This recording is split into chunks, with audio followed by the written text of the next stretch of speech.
The title is World Famous in Japan, and this describes pretty well what you could say about Goodpatch. Goodpatch was super established in Tokyo. 4 years ago, we founded the studio over here, and nobody knew us. But I'm not going to talk about Goodpatch so much, but about culture as a topic. This was last Saturday. We had our 4-year anniversary, and it was a beautiful brunch with our friends and families and clients and employees. And I didn't know 4 years ago that I'm going to build kind of the wild and experimental cultural innovation lab of our company, which is having a team of 150 people across Tokyo, Berlin, München, and Paris. My name, first of all, I have a Japanese last name, which comes from my lovely wife. I got married last year, so I took her name, just in case you're wondering about that. And if I'm not for business in Japan, I love to snowboard, and I go many times to Japan for the snowboarding there. Beautiful powder. I'm sure some of you have tasted that already. I graduated also in Tokyo from Keio University. Nice hakama with socks and a tabi shoes. And then when I was living in Japan for 3 years, I joined his company. This is the founder of Goodpatch, now Fumi Tsuchiya. He's a sweet guy, 35 years old, and he has the mission to prove the power of great design, and that's how he founded Goodpatch. This is the team in Tokyo, and it's a big team, which grew rapidly over the last couple of years. And I am not only the managing director of the German company, but also have a management role in Tokyo, where we are steering towards an IPO next year. So it's a very interesting journey we are on. The output of our work is apps. And here, for example, an app that you can test right now in beta for the new Emmy app, the scooters that you see everywhere. These kind of products we're actually building, just in case you were wondering. But now about Tokyo. Tokyo is a very unique place and so different from Berlin, you can imagine. A very different business culture, and just so many people in one spot. Kreuzberg, where we're sitting, is quite different, flair. And so it's unique that you can actually build one culture across these 2 cities. But I think I got to know the best of both worlds, and I constantly have an exchange back and forth, and we have people visiting between both places and making their personal experiences. This is the number of Goodpatch in terms of people, and you see some big jumps, for example, 2015. And this is the revenue growth. No numbers here, but you see a little bit the dimensions. But as sweet as it sounds, it was tough. So here, this was kind of like the dark days. This was a moment 3 years ago where a lot of things hit the fan. This was a time when we grew from 60 to 100 people. So there was a conflict between original members and the new members joining the company. And some of you who've built companies, you might have experienced similar phases. Then there was an evaluation system introduced, which was a mess, and it resulted in a massive turnover. There were blog posts of employees on social media, internal, external, bashing the management. Abolition of daily morning stand-ups and weekly project like sharing routines, which were really important, didn't happen anymore. And the CFO left, and all the back office members with him. Shit happens, but it was really sad for me because I always wanted to build an amazing workplace, and then I felt that people are sad, don't feel psychological safety, and this is something that I really was concerned about, but I could not do so much anymore because I was already here in Berlin and I was not on a daily business involved in Tokyo. Meanwhile, in Berlin, it was great. And this is not fake, this is all real emotions, real friendships, and real love for the team. And we were just confused. Why is it so difficult with certain things back in Tokyo? Everybody wanted to figure out how we can help because we were happy. And then so we looked inside, and actually the answers were all there. We didn't need to turn to external consultancies or something, but actually just had to look inside. And in German you have a funny saying called the Mund fußlich reden, talking the mouth dusty. I was always preaching these things, from self-organization to purpose, to work itself, how important that is, the feeling of recognition, and then simple things like remote work policies or flex hours and these things. But I was not really getting through with some of these things, and then we started measuring stuff. So this is a tool called Motivation Cloud, and it is a tool where you're measuring the employee engagement score. And it's basically asking 100 set of questions. First, what is really important for you in a workplace? And the second 100 questions is like, how is it currently fulfilled at Goodpatch? Is this at your company? And then you get a match, and the score was really low at some point, and we were able to recover. And this is also why we are able to talk about it these days, because we were able to recoup from that difficult situation.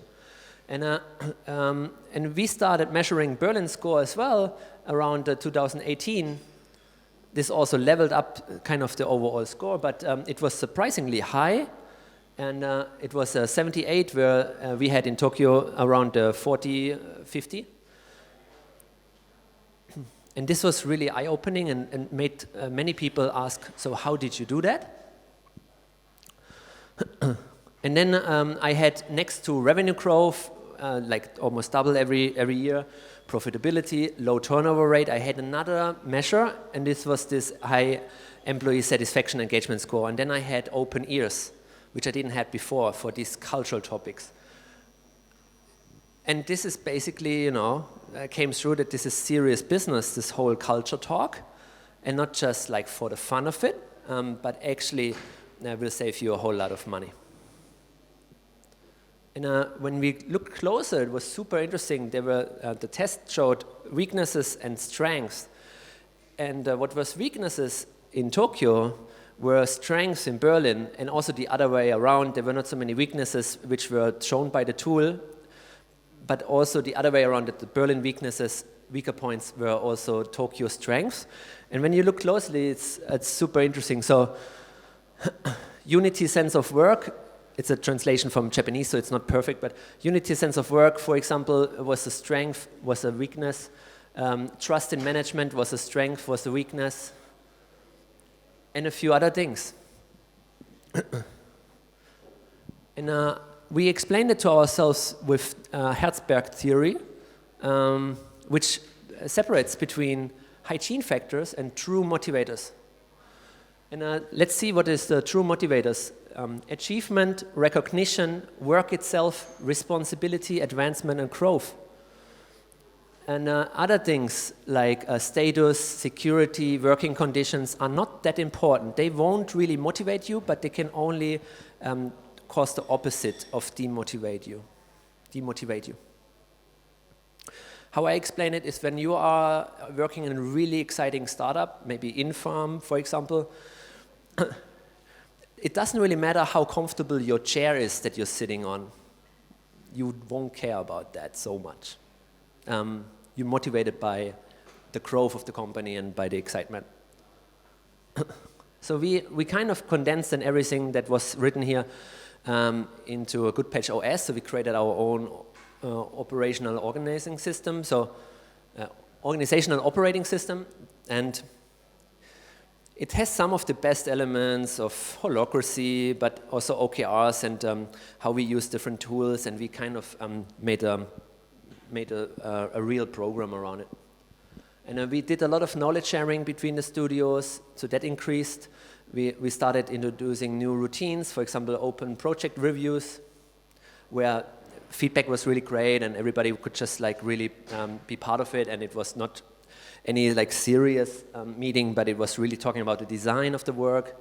We founded a corporate design team, so taking on the challenge of culture And they organized things like a value workshop where we had all the employees, the 150 people, collaborate in finding the 5 values that they really can identify themselves with, which are here. Inspire with why, go beyond, play as a team, craft details, and create delight. Good design equals good business. And then the question was, how can we make it spread? There's people who might be aware of those, but then are they actually living with those values? And there we knew our audience is designers. And the designers are very visual, so things were created like poster contest, where designers are challenging themselves, interpreting these values, and showing their interpretation on a beautiful poster, which are hanging in the offices, but designed by our people.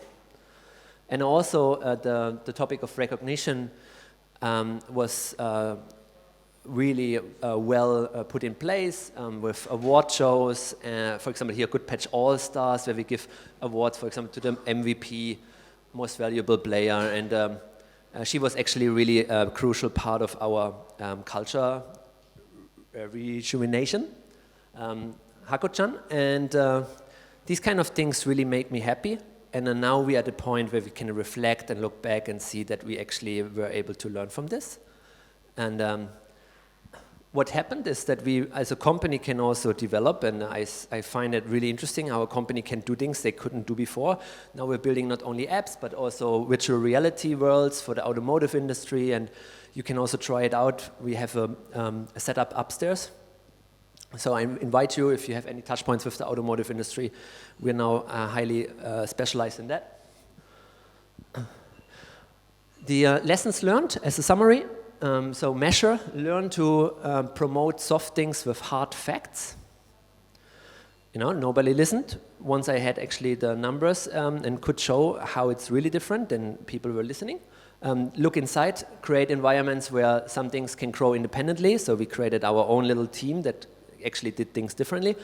Don't lie to yourself, especially also to new employees. Don't try to convince them with a fancy startup office if you cannot live up to that expectation later on. And test, so every company, I believe, needs to find their own OS. Just because you hear somebody talk about holacracy doesn't mean that you need to actually 100% change your company towards that style. You need to find your own. And thank you very much. And an invitation, on Thursday we have a satellite event of this conference. We have a meetup, which has always 150 people coming. In Kreuzberg, Product Crunch is the name, and we have a Europe Meets Asia edition with Rakuten, Ming Labs, and Wantedly. And yeah, at 7 o'clock. Thank you very much.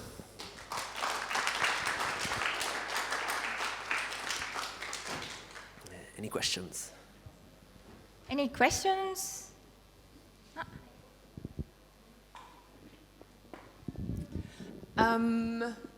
Did you receive any, let's say, pushback from employees? So you talked about pushback from the Japanese office and from management, but did you receive pushback from employees? Because this is quite a lot of change that you're imparting on a somewhat larger organization that has perhaps gotten used to running it, in a specific way.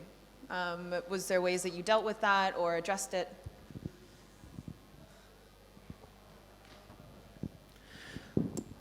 Not so much pushbacks. I think, I overgeneralize a bit, but by putting 2 studios kind of in comparison, and we have people from both backgrounds in both places. So Japanese in Berlin and Berliners in Japan, but still you could generalize that Tokyo office has pretty Japanese culture and Berlin has pretty European culture. I think the pushback that I felt and how I would look at it is there's 2 kinds of employees. There's a type of employee who kind of looks around and says, I had enough of that, I cannot take it anymore, I'm gonna leave and quit, and complain. And then there's a certain kind of employee that would actually say, I can be the solution maybe, and I can help push things around. And when you have too many people who complain, then they really affect the others, and then everybody starts complaining. And so we had to get rid of the complainers And we were bleeding kind of talent and had new blood in terms of new people joining. It was a process over a couple of years. I really felt bad when I hired really good people and I see them leaving after 1 year. And then actually what I would say is that they don't create more value, they really hurt your company even more. So at some point I stopped hiring really good people, which is also wrong, because I didn't want to burn through them. Yeah.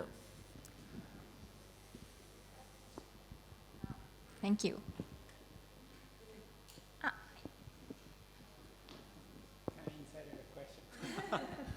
Good to see you. But sir, so how do you think the difference between the Tokyo office and the Berlin office in terms of the advantage of Tokyo is the kind of disadvantage of Berlin office and vice versa? So that is only because of the difference of the culture or someone? Actually, Tokyo is such an amazing market, and if you